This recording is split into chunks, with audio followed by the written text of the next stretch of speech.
السلام عليكم ورحمة الله وبركاته.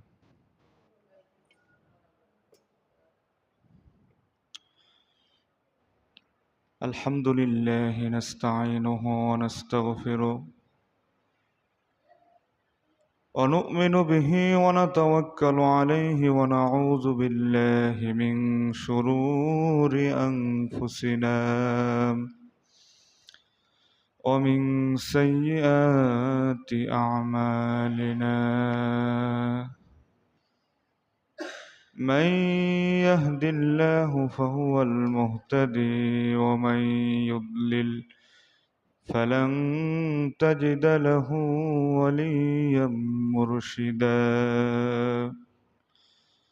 ونشهد أن لا إله إلا الله وحده لا شريك له.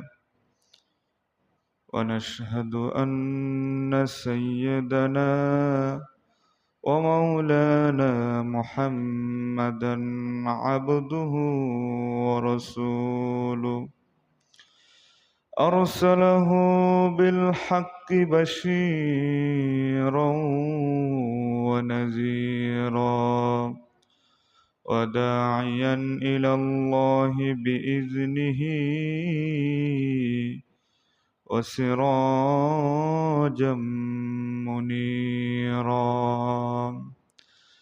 فقد قال الله تبارك وتعالى في كلامه المجيد وفرقانه الحميد.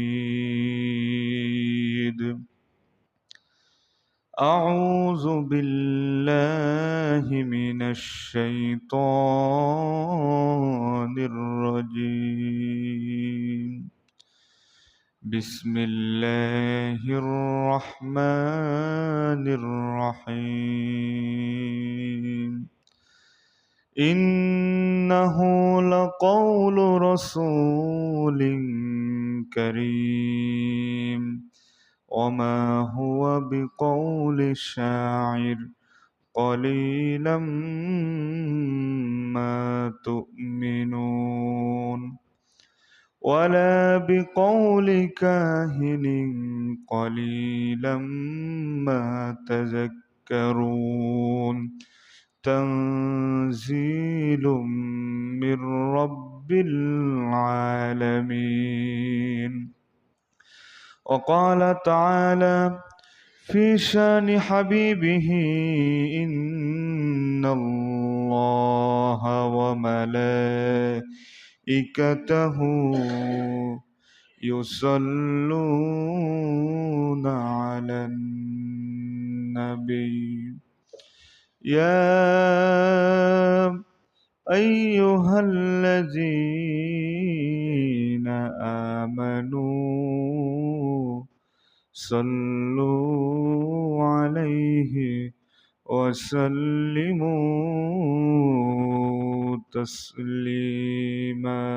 اللهم صل على محمد وعلى آل محمد كما صليت على إبراهيم وعلى آل إبراهيم إنك حميد مجيد. اللهم بارك على محمد وعلى آل محمد كما باركت على إبراهيم وعلى آل إبراهيم إنك حميد مجيد. আলহামদুলিল্লাহ, মহান আল্লাহ সুবহানাহু ওয়া তাআলার দরবারে লাখো কোটি শুকরিয়া যে মহান রব সৈয়দুল আইয়াম সপ্তাহের শ্রেষ্ঠ এই জুমার এই দিনে আল্লাহ তাআলার পবিত্র এই ঘর মসজিদে সকলের আগে ভাগে এসে কোরআন এবং হাদিসের আলোচনায় সামিল হওয়ার যে আল্লাহ সুযোগ দান করে দিয়েছেন, সেই মালিকের দরবারে আমরা সকলেই কালিমাতু শুকর আদায় করি, সকলেই বলি আলহামদুলিল্লাহ। দুরুদ ও সালাম সরওয়ারে কায়নাত, দো জাহানের বাদশাহ ইমামুল মুরসালিন, শফিউল মুজনবিন, রহমাতাল লিল আলামিন জনাবে মুহাম্মদুর রাসূলুল্লাহ, সকলেই বলি সাল্লাল্লাহু আলাইহি ওয়াসাল্লামের উপর। সম্মানিত মুসল্লিয়ান ইকরাম, নবী করিম সাল্লাল্লাহু আলাইহি ওয়াসাল্লামের দাওয়াতি জিন্দেগি নিয়ে আমরা আলোচনা শুনতেছিলাম। গত জুমায়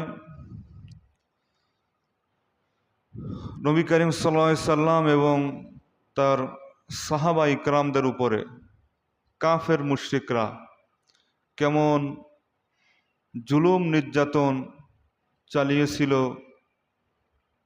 কোরআনের দাওয়াত দেওয়ার কারণে, একাত্মবাদের দাওয়াত দেওয়ার কারণে, সেই কাহিনী আমি আপনাদের সামনে কোরআন এবং হাদিস থেকে তুলে ধরার চেষ্টা করেছিলাম গত জুমায়।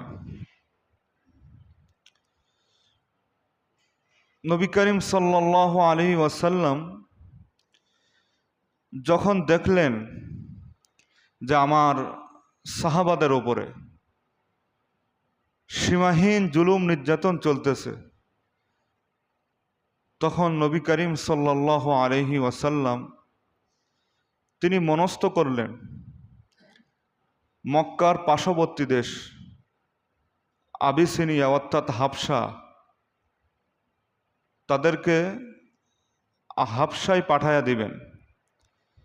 আর নবী সাল্লাল্লাহু আলাইহি সাল্লাম আগে থেকেই জানতেন যে হাবশার বাদশা নাজ্জাশী, তিনি অন্য ধর্মের হলেও তার রাষ্ট্রের মধ্যে সকল ধর্মের মানুষেরা সুখে শান্তিতে বসবাস করতে পারে, তিনি কারোর ওপরে জুলুম চালান না। রাসূল করিম সাল্লাল্লাহু আলাইহি ওয়াসাল্লাম তিনি আগে থেকেই জানতেন তার পার্শ্ববর্তী দেশ হাবশা বাদশাহ নাজ্জাশী তিনি ন্যায়নিষ্ঠবান একজন বাদশাহ।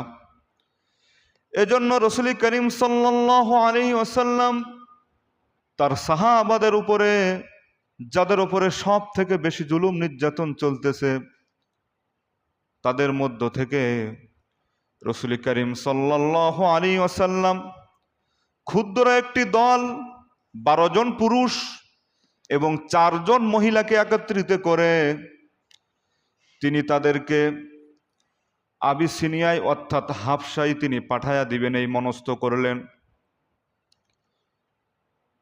4 জন মহিলার মধ্যে রাসূল করিম সাল্লাল্লাহু আলাইহি ওয়াসাল্লামের কন্যা রুকাইয়া তিনিও ছিলেন। রাসূল করিম সাল্লাল্লাহু আলাইহি ওয়াসাল্লাম এবার তাদেরকে রাতের অন্ধকারে এই ক্ষুদ্র দল 12 জন পুরুষ 4 জন মহিলাকে নবী করিম সাল্লাল্লাহু আলাইহি ওয়াসাল্লাম তাদেরকে অতি সংগোপনে রাতের অন্ধকারে বাদশাহ নাজ্জাশীর দেশে অর্থাৎ হাবশায় তিনি পাঠায়া দেওয়ার মনস্থ করলেন। তারা রাতের অন্ধকারে গভীর রাত্রে তারা মক্কা থেকে বাহির হয়ে গেলেন। সৌভাগ্যক্রমে লোহিত সাগরের কাছে যখন গেলেন, লোহিত সাগরে শুআইবা বন্দর নামক জায়গায় তারা যখন পৌঁছাইলেন, শুআইবা বন্দর নামক যাওয়ার পরে সৌভাগ্যক্রমে সেখানে 2টা জাহাজ আগে থেকেই বাঁধা ছিল। কয়টা জাহাজ? 2টা জাহাজ আগে থেকেই বাঁধা ছিল। তারা কাউকে না জানায়া ওই জাহাজে উঠে পড়লেন। আর এদিকে কাফের মুশরিকরা যখন জেনে ফেলল যে মক্কা থেকে একটা গ্রুপ, তারা কোথায় যাচ্ছে? হাবশায় যাচ্ছে। খুব খেয়াল রাখবেন, কোথায় যাচ্ছে বলেন? হাবশায় চলে যাচ্ছে, হিজরত করে চলে যাচ্ছে। এবার তারাও মুসলমানদেরকে তাড়া করলো, ধরার জন্য বাহির হলো, কিন্তু তাদের যাইতে অনেক দেরি হয়ে গেল। তারা যখন সোয়াইবা বন্দর নামক স্থানে চলে গেল। ওদিকে মুসলমানরা আগে থেকেই জাহাজে উঠে রওনা শুরু করেছে, তাদেরকে ধরতে পারলো না। তাদেরকে যখন ধরতে পারলো না, তারা রাগে অগ্নিশর্মা হয়ে তারা এবার মক্কায় ফিরে আসলো। এসে কাফেরদের যে লিডার আবু জেহেল, তাকে বলল। আবু জেহেলও ক্ষিপ্ত হয়ে গেল। মক্কায় যারা ছিল তাদের ওপর আরো বেশি জুলুম চালানো আরম্ভ করলো। কারণ তারা জানতো যদি মুসলমানরা আমাদের দেশ থেকে বাহির হয়ে যায় তাদের দুইটা ক্ষতি হবে। কয়টা ক্ষতি? একটা ক্ষতি হলো তারা বাহিরের দেশে গিয়ে আমাদের নামে দুর্নাম ছড়াবে। কেমন দুর্নাম? তারা যে মুসলমানদের ওপরে সীমাহীন জুলুম নির্যাতন চালাইতেছে এই কথা বাহিরে বলে বেড়াবে, এই একটা ক্ষতি, তাদের বদনাম হবে। আর একটা হলো তারা আস্তে আস্তে একজন, দুইজন, পাঁচজন, 10জন করে যাইতে যাইতে একটা সংখ্যায় বেশি হবে, বড় একটা শক্তি হয়ে আমাদের ওপরে কি করতে পারে? ঝাঁপায়া পড়তে পারে। এজন্য এই দুইটা ক্ষতি হবে। তারা খুবই ক্ষিপ্ত হয়ে গেল যে আমাদের তো বদনাম হয়ে যাবে। বুঝতে পারছো সম্মানিত মুসল্লিয়ান একরাম? বেশ কিছুদিন পরে রাসূল করিম সাল্লাল্লাহু আলাইহি ওয়াসাল্লাম যখন শুনতে পেলেন যারা মক্কা থেকে আবিসিনিয়ায় অর্থাৎ হাবশায় চলে গিয়েছে, তারা সুখে শান্তিতে বসবাস করতেছে, তারা খুবই ভালোই আছে। এবার রাসূল করিম সাল্লাল্লাহু আলাইহি ওয়াসাল্লাম আবার মনস্থ করলেন আবার আর একটা গ্রুপকে দিয়ে মক্কা থেকে আবার হাবশায় পাঠাইবেন। এই মনস্থ রাসূল সাল্লাল্লাহু আলাইহি ওয়াসাল্লাম মনে মনে করলেন। কারণ বাদশাহ নাজ্জাশী তিনি মুসলমান না হলেও কোনো মানুষের উপরে জুলুম চালান না। এবার রাসূল সাল্লাল্লাহু আলাইহি ওয়াসাল্লাম আগের যে গ্রুপটা গিয়েছে 4 জন পুরুষ আর 12 জন, এই যে 12 জন পুরুষ আর 4 জন মহিলা, এদের নেতৃত্বের দায়িত্ব দিয়েছিলেন ওসমান বিন আফফান রাদিয়াল্লাহু তাআলা আনহুর নেতৃত্বে পাঠাইছিলেন। দ্বিতীয় যেই গ্রুপটা পাঠাবেন, খুব খেয়াল করে শুনবেন, মক্কা থেকে মদিনায় হিজরত হয়েছে পরে, আগে মক্কা থেকে হাবশায় হিজরত হয়েছে আগে। এটা অনেকেই জানে না, আমরা জানি না, অনেকেই জানি। এটাই জানি যে কি মক্কা থেকে মুসলমানরা জুলুম নির্যাতন সহ্য করতে না পেরে নবী সাল্লাল্লাহু আলাইহি সাল্লাম সহ মদিনায় হিজরত করেছে, ঠিক না? এটা জানেন তো নাকি? কিন্তু হাবশায় হিজরত হয়েছে এর আগে। কয়বার হিজরত হয়েছে? 2 বার। 2টা গ্রুপকে নবী সাল্লাল্লাহু আলাইহি সাল্লাম হাবশায় পাঠাইছিলেন। নবী করিম সাল্লাল্লাহু আলাইহি সাল্লাম দ্বিতীয় গ্রুপ পাঠানোর জন্য মনস্থ করলেন। দ্বিতীয় গ্রুপের দায়িত্ব দিলেন জাফর বিন আবি তালেব রাদিয়াল্লাহু তাআলা আনহুর নেতৃত্বে। এবার 82 বা 83 জন পুরুষ, 82 বা 83 জন পুরুষ, 18 বা 19 জন মহিলাকে একত্রিত করলেন। একত্রিত করে রাসূল করিম সাল্লাল্লাহু আলাইহি ওয়াসাল্লাম এই দ্বিতীয় গ্রুপটাও হাবশায় হিজরতের জন্য পাঠালেন। তারা যখন হাবশায় হিজরত করে চলে গেল, কাফের মুশরিকদের কানে যখন এই খবর চলে গেল যে আর একটা গ্রুপও চলে গিয়েছে আমাদের দেশ থেকে, এবার আবু জাহাল অত্যন্ত ক্ষিপ্ত হয়ে গেল। সে ক্ষিপ্ত হয়ে মুসলমানদের উপরে আরো জুলুম নির্যাতন চালানো আরম্ভ করলো। স্বয়ং রাসূল করিম সাল্লাল্লাহু আলাইহি ওয়াসাল্লামের উপরে জুলুম চালালো। তারা এবার মিটিং করলো। আবু জাহেল সকল কাফেরদেরকে নিয়ে মিটিং করলো। মিটিংয়ে সিদ্ধান্ত করলো যারা আমাদের দেশ থেকে হাবশায় হিজরত করেছে তাদেরকে ফিরিয়ে আনা দরকার। তাদেরকে ফিরিয়ে এনে আবার আমরা তাদের উপরে জুলুম চালাবো, আর মক্কায় যারা আছে তাদের ওপর তো চালাবই। তখন আবু জাহাল 2 জন প্রতিনিধি নিযুক্ত করলেন কাফেরদের মধ্যে। কয়জন প্রতিনিধি? 2 জন প্রতিনিধি। একজনের নাম হলো আমর ইবনুল আস, আর একজন হলো আব্দুল্লাহ ইবনু আবি রাবিয়া। এই 2 জন পরে আবার মুসলমান হয়েছিল। এই 2 জনকে নিযুক্ত করলো। এই 2 জনকে বলা হলো তোমরা দামি দামি গিফট উপঢৌকন নিয়ে তোমরা এবার বাদশার দরবারে চলে যাও, অর্থাৎ বাদশাহ নাজ্জাশীর কাছে যাও। এই দুইজন খুব দামি দামি গিফট উপঢৌকন নিয়ে এবার তারা মক্কা থেকে বাহির হলো হাবশার উদ্দেশ্যে। হাবশায় যখন তারা পৌঁছালো, তারা বাদশাহ নাজ্জাশীর সাথে সরাসরি দেখা না করে, বাদশাহ নাজ্জাশী ছিল খ্রিস্টান ধর্মের মানুষ। বাদশাহ নাজ্জাশী কি? তিনি খ্রিস্টান ধর্ম ছিল। এই দুইজন প্রতিনিধি এবার চলে গেল আবিসিনিয়ায়, গিয়ে খ্রিস্টীয় ধর্মীয় নেতাদের সাথে আগে দেখা করলো। খ্রিস্টীয় ধর্মীয় নেতাদেরকে অল্প কিছু কিছু গিফট দিল, অল্প কিছু কিছু উপঢৌকন হাদিয়া তৌফা দিল, দিয়ে খ্রিস্টীয় ধর্মীয় নেতাদেরকে তাদের দিকে ভেড়ালো, তাদের দিকে আকৃষ্ট করলো। আর খ্রিস্টীয় নেতারা এই গিফট উপঢৌকন পেয়ে এবার তারা লালে লাল, তারা এবার খুব খুশি হলো। তারা বলল, ঠিক আছে, তোমরা যখন বাদশার কাছে যাবা, আমরাও তোমাদেরকে সাপোর্ট করব। কথা বুঝে আসছে? মাল পেলি তো মাথা গরম হয়, ঠিক না? কি একটু গিফট, একটু হাদিয়া পেলে কি তখন কি, তখন আর পিছনের কথা মনে থাকে না, ঠিক কি না? তখন কে কত জুলুম চালাইছে এটা আর মনে থাকে না। 500 টাকার 100 টাকার বিনিময় পিছনের কথা সব ভুলে যায়। ভুলে গিয়ে এবার যে টাকা দিয়েছে সে নাস্তিক হোক আস্তিক হোক, মানুষ হোক অমানুষ হোক, তার দিকে ফেরে যায়, ঠিক না? এই হইল অবস্থা। এবার খ্রিস্টীয় নেতারা তারা খুব খুশি হলো। পরের দিন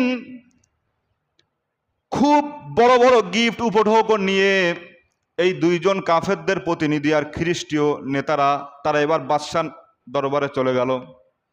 বাদশার দরবারে গিয়ে নিজেদের পরিচয় দিল, দিয়ে বলল, বাদশা নামদার, আমাদের এলাকা থেকে কিছু উচ্ছৃঙ্খল যুবক, কিছু উচ্ছৃঙ্খল মানুষ আপনার দেশে এসেছে। তারা হলো জাহেল, তারা মূর্খ, তারা আপনার দেশে এসেছে, তারা আপনার দেশেও বিশৃঙ্খলা বাঁধাবে এবং তাদের আত্মীয় স্বজন তাদেরকে খুঁজতে খুঁজতে হয়রান হয়ে গিয়েছে, আমাদেরকে প্রতিনিধি হিসেবে পাঠাইছে তাদেরকে নিয়ে যাওয়ার জন্য। কত বড় বাটপারি দেখেন, বাটপারি কিনা? কথা শুনতেছেন? বলতেছে তাদের আত্মীয় স্বজন তাদেরকে ব্যাপক খুঁজতেছে, এজন্য আমাদেরকে প্রতিনিধি হিসেবে আপনার কাছে পাঠাইছে, আপনার কাছে বলে তাদেরকে আমরা আবার নিয়ে যাব। আসলে কি কোন আত্মীয় স্বজন তাদেরকে পাঠাইছে? না, এগুলো বাটপারি, বাটপারি শয়তানি ছাড়া আর কিছুই না। তারা এবার যখন এই কথা বাদশাহ নামদারকে বলল, বাদশাহ নাজ্জাশীর কাছে বলল, বাদশাহ নাজ্জাশী তিনি খুব বিচক্ষণ বাদশাহ ছিলেন। তিনি একজনের কথা শুনে নাচতেন না। আমাদের সমাজে অনেক নেতাকর্মী আছে একজনের কথা শুনেই নাচে, আছে না?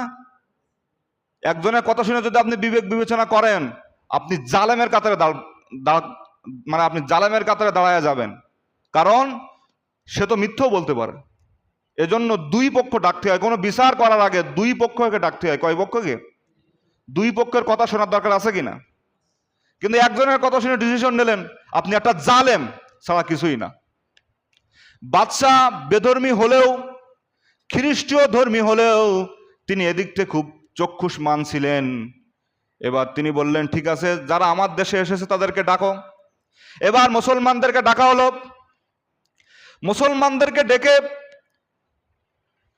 মুসলমানদেরকে যখন ডাকলেন, মুসলমানরা সকলে একত্রিত হলো। আর এই দলের মধ্যে নেতৃত্ব দিল জাফর বিন আবি তালেব রাদিয়াল্লাহু তাআলা আনহু। জাফর বিন আবি তালেব রাদিয়াল্লাহু তাআলা আনহু যখন নেতৃত্ব দিয়ে বাদশার সামনে চলে আসলো। আমার ভাইরা, একটা গ্রুপ যদি কোনো জায়গায় যায়, সবাই কথা বলতে নেই, একজন বলতে হয়, একজনকে ঠিক করতে হয় যে ভালোভাবে কথা বলতে পারে, ঠিক কিনা? এই জুমায় আলোচনা করতেছে আমি, এখন যদি সবাই আলোচনা করে তাহলে কি আলোচনার মাথামুন্ড থাকবে? থাকবে না। কথা বলতে হয় কয়জন? একজন। ঠিক জাফর বিন আবি তালেবকে তারা নেতৃত্ব দিয়ে নেতা হিসেবে বাদশাহ নাজ্জাশীর দরবারে নিয়ে গেলেন। সকল মুসলমান তার পাশে গেল, পিছে গেল। এবার বাদশাহ নামদার জিজ্ঞাসা করলো, কি ব্যাপার, তোমরা আমার দেশে কেন এসেছো? তোমরা আমার দেশে কি জন্য এসেছো? এবার জাফর বিন আবু তালেব রাদিয়াল্লাহু তাআলা আনহু তিনি বললেন, বাদশাহ নামদার, আমরা এক আল্লাহর ইবাদত করি, আমরা আল্লাহর সাথে কাউকে শিরিক করি না। আর আল্লাহ তাআলার পক্ষ থেকে মুহাম্মাদুর রাসূলুল্লাহ, সকলেই বলেন সাল্লাল্লাহু আলাইহি ওয়াসাল্লামকে আল্লাহ তাআলা নবী হিসেবে প্রেরণ করেছেন, সত্য দিন নিয়ে এসেছেন, সেই দিন আমরা পালন করি। ইতিপূর্বে আমরা যখন তাদের সাথে চলাফেরা করতাম, মূর্তি পূজা করতাম, আমরা যখন তাদের কথা অনুযায়ী চলতাম, তাদের ভাই হিসেবে আমরা ছিলাম। কিন্তু আমরা যখন সত্য দিন গ্রহণ করেছি, তারা আমাদের উপরে এমন জুলুম নির্যাতন চালায় আছে, জুলুম চালাইতে চালাইতে আমাদেরকে একবারে শেষ করে ফেলাইছে। এজন্য আপনার দেশে আমরা এসেছি যাতে করে একটু শান্তিতে বসবাস করতে পারি, এই জন্য আপনার দেশে এসেছি। আমাদের আত্মীয় স্বজন আমাদেরকে খোঁজার জন্য তাদেরকে পাঠায় নাই। আপনি তার কাছে শুনে দেখেন, তাদের দুইজনের কাছে শুনে দেখেন, তারা আমাদের উপরে এমন জুলুম চালায়েছে, সেই জুলুম সহ্য করতে না পেরে আপনার দেশে এসেছে। বাদশা এবার বলল, কি ব্যাপার? কাফেরদের প্রতিনিধির কাছে জিজ্ঞাসা করলো, কি ব্যাপার, এরা তো অন্য কিছু বলে। তখন তাদের মুখ কালো হয়ে গেছে, আর তো উত্তর নেই। দুই পক্ষের কথা যখন শুনেছে, বাদশার এবার চোখ কান ঘুরে যাইতেছে যে এরা তো আসলেই বাটপার, এরা তো আসলেই বাটপার। এবার কাফেরদের দুইজন প্রতিনিধি এবার চিন্তা করলো, আমরা তো ফেঁসে যাচ্ছি, এদেরকে নিয়ে যাইতেই হবে। তখন তারা চিন্তা করলো কি করা যায়। এবার ওই দুইজন প্রতিনিধি বলল, বাদশা নামদার, এরা নতুন এক ধর্মে দাওয়াত দিচ্ছে, সে ধর্মটা হলো এমন, সে ধর্মের সাথে আপনার ধর্মেরও মিল নেই। ইনশাআল্লাহ, সে ধর্মের কি, সে ধর্মের সাথে আপনার ধর্মেরও কি নেই, মিল নেই, আর আমাদেরটারও মিল নেই। বাদশাহ বলল, কি ব্যাপার, তোমরা আবার কোন নতুন ধর্মের দাওয়াত দিচ্ছ? আবার মুহাম্মদ সাল্লাল্লাহু আলাইহি সাল্লাম তিনি আবার কে? কথা বুঝে আসছে? তখন জাফর বিন আবু তালেব খুব বিচক্ষণের সহিত তিনি রাসূল করিম সাল্লাল্লাহু আলাইহি সাল্লামের পরিচয় তুলে ধরলেন এবং ইসলাম সম্পর্কে তিনি বাদশাকে অবহিত করলেন। এবার কাফেরদের দুইজন প্রতিনিধি তারা বলল, বাদশা নামদার, আপনি যে খ্রিস্টীয় ধর্মের অনুসারী, আর খ্রিস্টানরা ঈসা আলাইহিস সালামকে আল্লাহর ছেলে বলে, জানেন তো? খ্রিস্টানরা ঈসা আলাইহিস সালামকে কি বলে? আল্লাহর ছেলে বলে। এবার বাদশাহ জাফর বিন আবু তালেবকে আটকানোর জন্য বলল, ঈসা আলাইহিস সালাম সম্পর্কে তোমাদের ধারণা কি? জাফর বিন আবু তালেব তিনি বুঝতে পারলেন আমাকে আটকানোর জন্য এই প্রশ্ন করা হয়েছে। এবার জাফর বিন আবু তালেব রাদিয়াল্লাহু তাআলা আনহু তিনিও খুব বিচক্ষণ সাহাবী ছিলেন। তিনি সরাসরি উত্তর না দিয়ে কোরআনুল কারীম থেকে সূরাতুল মারিয়াম তেলাওয়াত করে শোনালেন। সুবহানাল্লাহ। কোরআনুল কারীমে সূরাতুল মারিয়াম নামক একটি সূরা রয়েছে, হিফজুল কোরআনে 16 নম্বর পারা, 16 নম্বর পারা 4 নম্বর পৃষ্ঠা থেকে এই সূরাটি শুরু হয়েছে। এই সূরার 1 থেকে 36 নম্বর আয়াত পর্যন্ত ঈসা আলাইহিস সালাম, মারিয়া আলাইহিস সালাতু ওয়াস সালাম, জাকারিয়া, ইয়াহইয়া গোটা ঘটনাটি আল্লাহ তাআলা তুলে ধরেছেন 1 থেকে 36 নম্বর আয়াত পর্যন্ত। এবার জাফর বিন আবু তালেব রাদিয়াল্লাহু তাআলা আনহু তিনি সূরাতুল মারিয়ামের শুরু থেকে তেলাওয়াত আরম্ভ করলেন। আর বাদশা নাজ্জাশী তো এর আগে কোনোদিন কোরআনের তেলাওয়াত শুনে নাই। কোরআনের তেলাওয়াত যখন তিনি শুরু করলেন, কোরআনের তেলাওয়াত শুনে বাদশা নাজ্জাশী অবাক হয়ে গেলেন। তিনি এর আগে এত সুন্দর চমৎকার ভাষা, কি শব্দ চয়ন, কত সুন্দর কথা তিনি কোনোদিন শুনে নাই।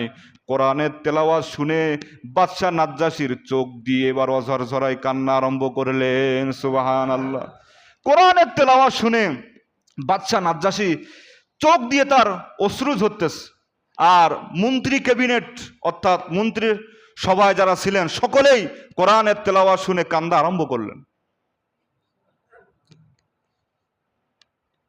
সূরাতুল মারিয়ামের তেলাওয়াত যখন শেষ হলো, বাদশা নাজ্জাশী বলল, তুমি যে কালাম তেলাওয়াত করেছো আর মূসা আলাইহিস সালামের কাছে যেই কালাম এসেছে, এই দুইটা কালাম একই নূর থেকে চলে এসেছে, সুবহানাল্লাহ।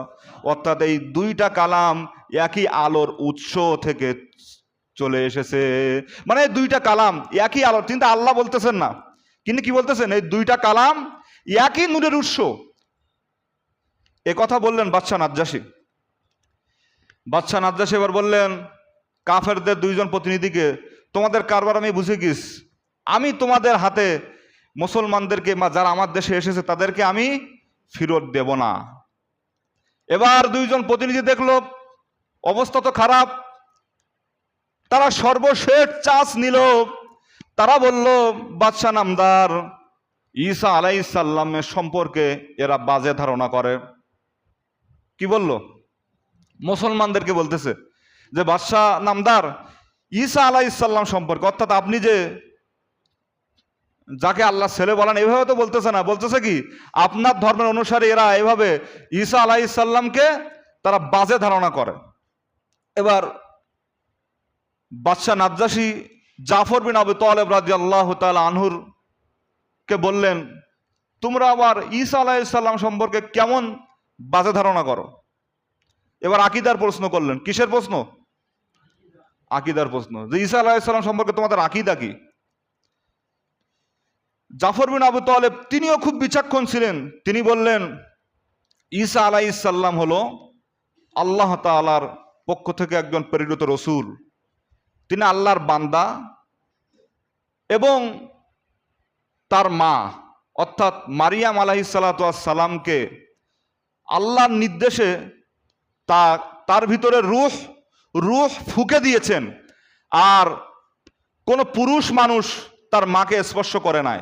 স্বামী ছাড়াই আল্লাহ তাআলা ঈসা আলাইহিস সালামকে নবী হিসেবে দুনিয়াতে প্রেরণ করলেন, সুবহানাল্লাহ। এবার বাদশাহ নাজ্জাশী এই খবর শুনে তিনি কি বললেন, তিনি এবার ওই যে পাশে এক টুকরা কাঠ ছিল, কাঠ বোঝেন তো, কাঠের টুকরা হাতে নিলেন। কাঠের টুকরা হাতে নিয়ে তিনি এই কাঠটা দেখালেন, দেখে বললেন, তুমি ঈসা আলাইহিস সালাম সম্পর্কে যেই কথাটুকু বলেছো, এই কাঠের টুকরার মতো, অর্থাৎ তুমি কমায়ও বলো নাই, বাড়ায়ও বলো নাই, তুমি সঠিকটাই বলেছো। এবার বাদশাহ নাজ্জাশী বললেন, তোরা চলে যা আমার দেশ থেকে, আর যে বড় বড় উপঢৌকন নিয়ে এসেছিস এই সবগুলা ফিরায় নিয়ে যা। আর বাদশাহ নাজ্জাশী বললেন, জাফর বিন আবু তালেব তাকে বললেন, মুসলমানদেরকে বললেন, তোমাদেরকে নির্যাতন করা তো দূরের কথা, তোমাদের যদি আমার দেশের মধ্যে কেউ গালিও দেয়, তার বিরুদ্ধে আমি বাদশাহ জরিমানা করব। এই কথা তিনি 3 বার বললেন। কয়বার? আর বললেন, তোমাদেরকে নির্যাতন করার জন্য যদি আমাকে পাহাড় পরিমাণ স্বর্ণ দেওয়া হয়, তোমাদেরকে নির্যাতন করা আমি পছন্দ করব না, স্বর্ণ দিলেও আমি তোমাদেরকে নির্যাতন করব না, তোমরা সুখে শান্তিতে আমার দেশে বসবাস করো, সুবহানাল্লাহ। এবার ওরা দুইজন তো এবার অবস্থা খারাপ, গিফট উপঢৌকন যা নিয়ে গিয়েছিল সবগুলা ফিরাইয়া দিলেন। এদিকে আবু জেহেল, ঘটনা মনে আছে তো, আবু জেহেল যে নির্যাতন চালাইতেছিল এই যে কোথায়, মানে মক্কাতে, আবু জেহেল চরমভাবে নির্যাতন চালাইতেছে, রাগে অগ্নিশর্মা হয়ে নির্যাতন চালাইতেছে এদিকে। আর দুইজন প্রতিনিধিকে কি করলেন, আপনার ওই যে হাবশায় পাঠালেন, তারাও তো হতাশ, তারা তো এসে এখনো মক্কায় পৌঁছায় নাই। আবু জেহেল এদিকে মক্কায় প্রচন্ড জুলুম চালাইতে, স্বয়ং রাসূল করিম সাল্লাল্লাহু আলাইহি ওয়াসাল্লামের উপরেও জুলুম চালাইতেছে, রক্তাক্ত করতেছে আবু জেহেল। ঠিক এই সময় মুসলমানরা যখন খুবই বিপদগ্রস্ত, আল্লাহ তাআলা দুইজন সিংহ পুরুষকে ইসলামের দিকে নিয়ে আসলেন। একজন হলো রাসূল করিম সাল্লাল্লাহু আলাইহি ওয়াসাল্লামের আপন চাচা হামজা রাদিয়াল্লাহু তাআলা আনহু, আর একজন হলো শয়তান দেখেও যাকে ভয় পায় ওমর ইবনুল খাত্তাব রাদিয়াল্লাহু তাআলা আনহুকে ইসলামের দিকে আল্লাহ তাআলা ধাবিত করে দিলেন, সুবহানাল্লাহ। এবার শোনেন, মুসলমানরা যখন জুলুম চালাইতে, সীমাহীন জুলুম চালাইতেছে, স্বয়ং নবীজির উপরও চালাইতেছে, একদিন সাফা পাহাড়ে রসুল করিম সাল্লাল্লাহু আলাইহি ওয়াসাল্লামকে আবু জেহেল একা পেয়ে খুব বিশ্রী ভাষায় গালিগালাজ করলেন, নবীজিকে খুব বাজে কথা বললেন। কোন কোন বর্ণনা আসছে তিনি বাজে কথা বলে ক্ষান্ত হলেন না, স্বয়ং রসুল করিম সাল্লাল্লাহু আলাইহি ওয়াসাল্লামের মাথা মুবারক তিনি পাথর মেরে ফাটায়া দিলেন। যখন নবী করিম সাল্লাল্লাহু আলাইহি ওয়াসাল্লামকে গালি দিচ্ছে, গায়ে হাত তুলতেছে, নবীজির শরীর থেকে যখন রক্ত ঝরতেছে, এই দৃশ্য একজন লক্ষ্য করলেন। আব্দুল্লাহ বিন জুদামের একজন দাসী, তার বাড়ি ছিল সাফা পাহাড়ের ওপরে। তিনি এই দৃশ্য লক্ষ্য করে তার অন্তরের ভিতরে মায়া সৃষ্টি হলো। তিনি এবার রসুল করিম সাল্লাল্লাহু আলাইহি ওয়াসাল্লামের আপন চাচা হামজা রাদিয়াল্লাহু তাআলা আনহুর খোঁজে বাহির হলেন। তিনি যখন তার খোঁজে বাহির হলেন, বাহির হয়ে দেখলেন হামজা রাদিয়াল্লাহু তাআলা আনহু তিনি শিকার থেকে ফিরতেছেন। তিনি খুব শিকারি করতে পারতেন ভালো, তিনি শিকার থেকে ফিরতেছেন, তীর ধনুক নিয়ে তিনি শিকার থেকে ফিরতেছেন। এবার ওই আব্দুল্লাহ বিন জুদামের ওই দাসী হামজা রাদিয়াল্লাহু তাআলা আনহুকে বলতেছেন, আপনি তো শিকার থেকে ফিরতেছেন, আপনি জানেন নাকি আপনার ভাতিজা মুহাম্মদ সাল্লাল্লাহু আলাইহি ওয়াসাল্লামকে আবু জেহেল বিশ্রী ভাষায় গালিগালাজ করেছে। শুধু তাই না, তার মাথা থেকে মাথা ফাটায়া রক্ত ঝরায়েছে। হামজা রাদিয়াল্লাহু তাআলা আনহু তিনি কাফের হলেও নিজের আপন ভাতিজা, তো তিনি খুব ক্ষিপ্ত হয়ে গেলেন, বলল কি আবু জেহেল আমার ভাতিজাকে মেরেছে।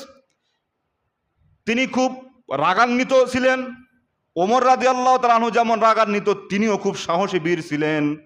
নবী সাল্লাল্লাহু আলাইহি ওয়াসাল্লাম আপন চাচা, তিনি নবী করিম সাল্লাল্লাহু আলাইহি সাল্লামকে এই কথা বলার কারণে তিনি ভালোবাসলেন, ভালো তো আগে থেকেই বাসতেন, কিন্তু জাহিলি যুগের জিহালাত তো ছাড়তে পারতেছেন না। এই কথা যখন আব্দুল্লাহ বিন জুদামের দাসী বললেন, তিনি রাগে অগ্নিশর্ম হয়ে এবার আবু জেহেলের খোঁজে বাহির হলেন। আবু জেহেলকে খুঁজতে খুঁজতে তিনি মসজিদে হারামে পেলেন। মসজিদে হারাম অর্থাৎ কাবা শরীফে গিয়ে আবু জেহেলকে পেলেন। আবু জেহেলকে পেয়েই একটা গালি দিলেন হামজা রাদিয়াল্লাহু তাআলা আনহু। গালি দিয়ে ক্ষান্ত হলেন না, তার গলার কলার ধরে নিচে নিয়ে আসলেন, এসে কি করলেন, মাথায় এমন জোরে আঘাত করলেন, তার মাথা ফেটে ফিঙ্কি ধরে রক্ত বাহির হওয়া শুরু হলো। কে মেরতেছেন? হামজা রাদিয়াল্লাহু তাআলা আনহু আবু জেহেলকে মেরতেছেন।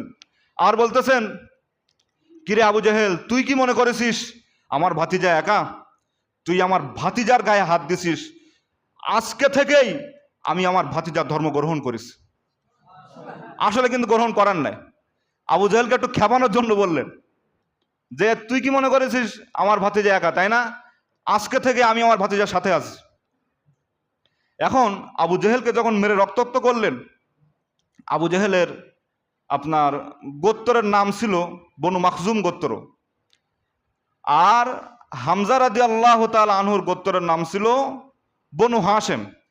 এখন নেতার যখন মাথা ফাটায়া দিলেন, গোত্রের লোকেরা এবার চলে আসলো, এসে বলল আমাদের নেতার রক্ত ফাটাইছে হামজা।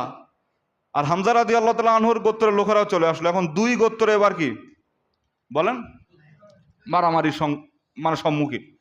আবু জেহেল বলল মারামারি করো না, কারণ সত্যি সত্যি আমি মুহাম্মদ সাল্লাল্লাহু আলাইহি সাল্লামকে কি করেছি, গালিগালাজ করেছি, এবং তার মাথা থেকে আমি কি করেছি, রক্ত ঝরিয়েছি। কথা বুঝে আসছে? এবার আবু জেহেল থামায়া দিল। হামজা রাদিয়াল্লাহু তাআলা আনহু তিনি এবার বাড়ি চলে গেলেন। বাড়িতে গিয়ে তিনি এবার ভাবলেন, আমি তো আমার ভাতিজার ধর্ম গ্রহণ করি নাই, তারপরেও যে আমি বলেছি এই কথা আমি কেমনে ফিরায় নিব। এদিকে বাপ দাদার ধর্মও ছাড়তে পারতেছেন না, মনে শান্তি নাই, রাত্রে ঘুমাতে পারে না।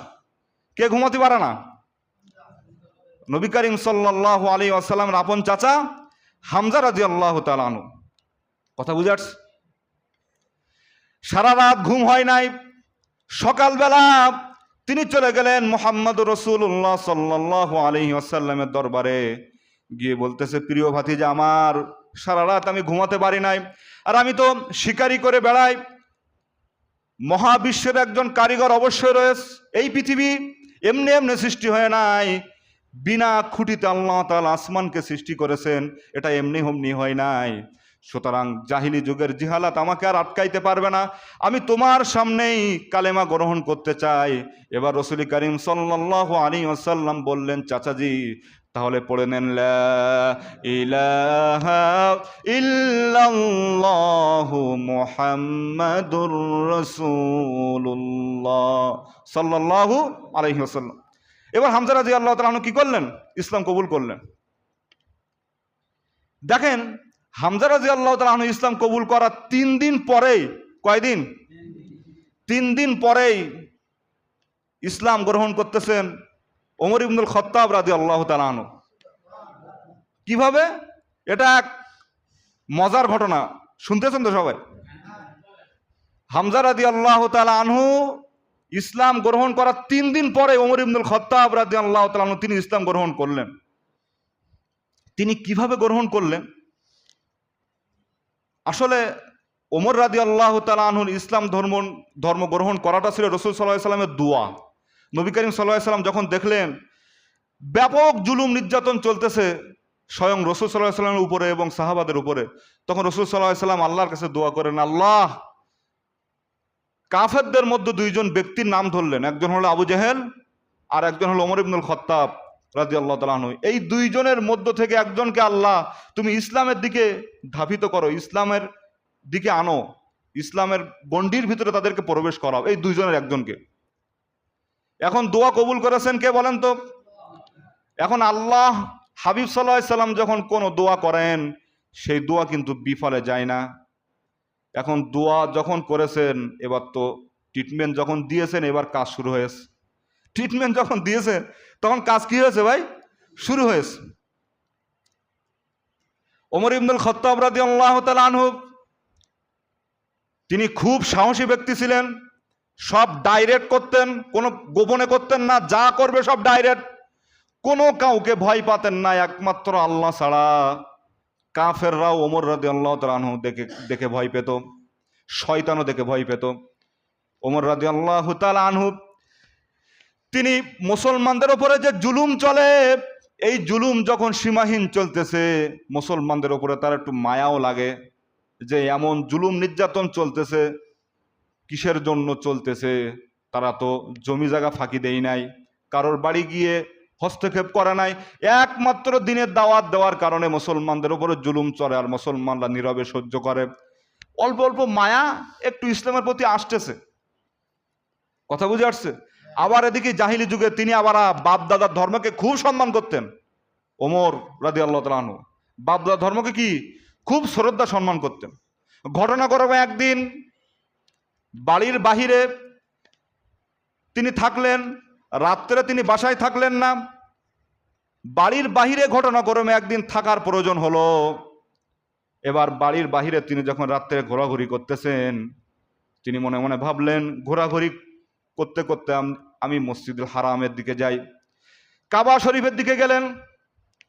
কাবা শরীফের দিকে যখন যাইতেছেন, তিনি গুনগুন করে আওয়াজ শুনতেছেন, কাবা ঘরের মধ্য থেকে গুনগুন আওয়াজ শোনা যায়। এই গুনগুন কিসের গুনগুন বলেন তো? কোরআনের আওয়াজ। কিসের আওয়াজ? কোরআনের আওয়াজ। আর কোরআন তেলাওয়াত করতেছেন স্বয়ং যার ওপরে কোরআন নাজিল হয়েছে, তিনি হলেন মুহাম্মাদুর রাসূলুল্লাহ সাল্লাল্লাহু আলাইহি ওয়াসাল্লাম, নিজেই কোরআন তেলাওয়াত করতেছেন কাবা ঘরের মধ্যে। ওমর ইবনুল খাত্তাব তিনি এবার একটা পর্দা ছিল কাবা ঘরের, সেই পর্দাটা উঠায়া কি তেলাওয়াত হইতেছে ওমর ইবনুল খাত্তাব শোনার জন্য ভিতরে প্রবেশ করলেন। আর কোরআন তেলাওয়াতের আওয়াজ যখন ওমর ইবনুল খাত্তাবের কানের মধ্যে চলে গেল, কানের মধ্যে ভেদ করে এবার অন্তরের ভিতরে স্থাপন করলো। এবার কোরআন তেলাওয়াত শুনতে তার ভালোই লাগে। সেদিন রাসূল করিম সাল্লাল্লাহু আলাইহি ওয়াসাল্লাম কোরআন থেকে সূরাতুল হাক্কা তেলাওয়াত করতেছিলেন নামাজের মধ্যে। এবার ওমর ইবনুল খাত্তাবের যখন কোরআনের দিকে তিনি আকৃষ্ট হচ্ছেন, কোরআনের দিকে তার মন যখন চলে যাইতেছে, এবার ওমর ইবনুল খাত্তাব রাদিয়াল্লাহু তাআলা আনহু মনে মনে ভাবতেছে, হাই রে, আমি কেন কোরআন তেলাওয়াত শুনতেছি? বুঝতে পেরেছি কুরাইশরা যে কথা বলতো যে মুহাম্মদ হলো কি কবি, মুহাম্মদ হলো কি কবি, কবিতার মতো কত সুন্দর করে তেলাওয়াত করতেছে, মুহাম্মদ নিশ্চয়ই কবি।